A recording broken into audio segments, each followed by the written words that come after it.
రామగుండంలో 1800 మెగావాట్ల విద్యుత్ ప్లాంట్ ఏర్పాటు విషయంలో ఇటీవల మంత్రివర్గంలో కేబినెట్ నిర్ణయం తీసుకోవడం గొప్ప విషయమని అసెంబ్లీ సమావేశాలలో రామగుండం ఎమ్మెల్యే రాజ్ ఠాకూర్ మకాన్ సింగ్ పేర్కొన్నారు.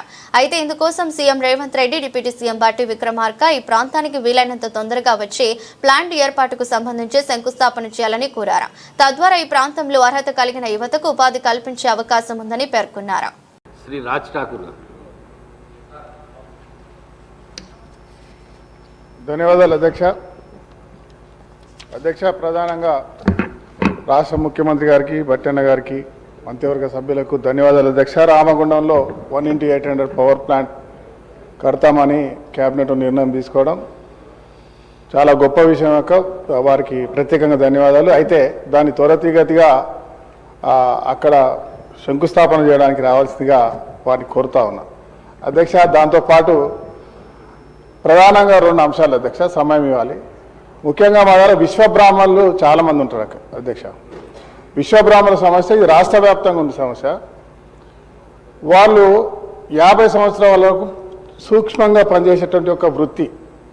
ఈ మధ్యకాలంలో అనేక బంగారు షాపులు, రెడీమేడ్ షాపులు రాజస్థాన్ నుంచి, ఇతర ప్రాంతాల నుంచి ఇక్కడికి వర్కర్స్ రావడం వల్ల విశ్వబ్రాహ్మణులుగా పనిచేసేటువంటి హౌసుల వాళ్ళకి వడ్రంగులు, ఇతర వ్యవస్థలో కూడా పని లేకుండా పోతా ఉంది. దానివల్ల అనేక సమస్యలు ఎదుర్కొంటా ఉన్నారు. వాళ్ళ కళ్ళ యొక్క ఐసైట్ తగ్గిపోగానే 50 సంవత్సరాలకే వాళ్ళకి వృత్తి లేక చాలామంది ఆకలి చావులు. వాళ్ళ పిల్లలు ఏదైనా చదువుకొని ఉంటేనేమో వాళ్ళ కుటుంబాలు బాగున్నాయి, తత్తిమ వాళ్ళందరూ కూడా కూలిపోయేటువంటి పరిస్థితి. వారి అంశంలో ప్రత్యేకంగా ఆలోచన చేయాలి. పెన్షన్లు ఆ 50 సంవత్సరాలకు ఇచ్చేటువంటి ఒక అవకాశం కల్పిస్తే బాగుంటుంది ఆలోచన. దాంతోపాటు అధ్యక్ష, పక్క రాష్ట్రాల్లో వారికి కనీసం ఏదంటే పుస్తే మట్టలు చేసేటువంటి ఒక జీవో తీసిరు అధ్యక్ష.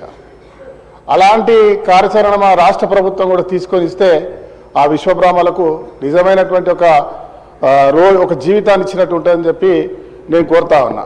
అలాగే అధ్యక్ష, ఇంకొకటి గౌడ సంఘానికి సంబంధించిన సమస్య అధ్యక్ష.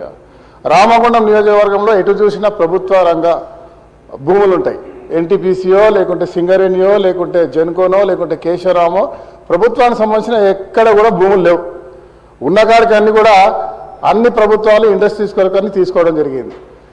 ఇక గతంలో ఉన్నటువంటి చెట్టు కూడా తీసేసి వాళ్ళకు చాలా తక్కువ అమౌంట్ ఎన్టీపీసీ వాళ్ళు ఇవ్వడం జరిగింది. ఇలా గౌడ సంఘం వాళ్ళు కల్లు గీత కార్మికులు వారికి వనాన్ని పెంచుకోవడానికి భూమి కావాలంటే ప్రభుత్వం భూమి ఇచ్చే పరిస్థితుల్లో లేదు, రెవెన్యూ భూమి. నేను ప్రభుత్వాన్ని కోరుతా ఉన్నా, ముఖ్యంగా బట్టన్న గారు ఇక్కడే ఉన్నారు, ఎనర్జీ మినిస్టర్. మా సింగరేణిలో ఓపెన్ కాస్ట్ బొగ్గు గనుల కింద ఉన్నటువంటి భూమి 20-30 ఎకరాలు ఎక్కడ ఉంటే అక్కడ భూమిని అక్కడ చెట్లు పెంచి వారికి లీజ్ ఇస్తే, నా ప్రాంతంలో అనేక మంది కార్పొరేషన్లో గౌడ సంఘాల వాళ్ళు ఉన్నారు. గౌడ కులాలు అనేటివి లేనటువంటి ఊరు ఎక్కడ లేదు. చాలా ఎక్కువ మంది ఉంటారు. వాళ్ళకు ఉపాధి లేక నానా ఇబ్బంది పడుతూ ఉన్నారు. అనేక సార్లు మా మంత్రి గారు శ్రీధర్బాబు గారు, జిల్లా కలెక్టర్ గారు చెప్పడం, తర్వాత గ్రామాల్లో పోయి మేము రెవెన్యూ ల్యాండ్ కొరకు ఎక్కడం ఎక్కడ లేదు. అయితే ఉన్నవల్ల సింగరేణి ఆ ఓపెన్ కాస్ట్ మైన్ కింద ఆ బొగ్గు గనులు కూడా పూర్తయిపోయినాయి. అది పెట్టడం వల్ల ఆ ప్రాంతానికి ఒక పర్యావరణంగా ఉంటుంది, చూడడానికి అందంగా కూడా ఉంటుంది. దాంతోపాటు వారికి ఉపాధి దొరుకుతుంది. ఖచ్చితంగా బట్టన్న గారు దీనిపై స్పెషల్గా ఫోకస్ చేసి ఇదే రోజు ఒక సీఎండీకి చెప్తే అక్కడ ఉన్నటువంటి వారికి ఉపాధి కలిగేటువంటి అవకాశం ఉంటుందని చెప్పి భావిస్తా ఉన్నా.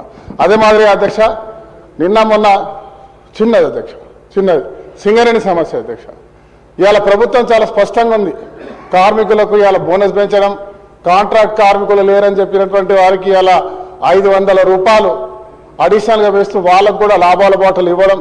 మరి ఇవాళ డిపెండెంట్ ఉద్యోగాల అంశంలో గతంలో విజిలెన్స్ కేసు జరిగి ఇబ్బంది జరుగుతూ ఉంది. దానిపై త్వరితగతిగా మనం చేస్తూ ఉన్నాం. ఆ తొందర చేస్తూ ఆ మారుపేర్ల సమస్యను కూడా పరిష్కారం చేస్తే కార్మికులందరూ కూడా ప్రతిసారి కాంగ్రెస్ పార్టీ వెంబడి ఉన్నారు. ప్రజాస్వామ్య తెలంగాణ రావాలనుకున్నారు. వారికి న్యాయం చేసే పద్ధతిలో కొంచెం స్పీడ్ పెంచాల్సిందిగా కోరుతూ అవకాశం ఇచ్చినందుకు ధన్యవాదాలు. గౌరవ సభ్యులు చెప్పిన విషయాలన్నీ కూడా నోట్ చేసుకోండి.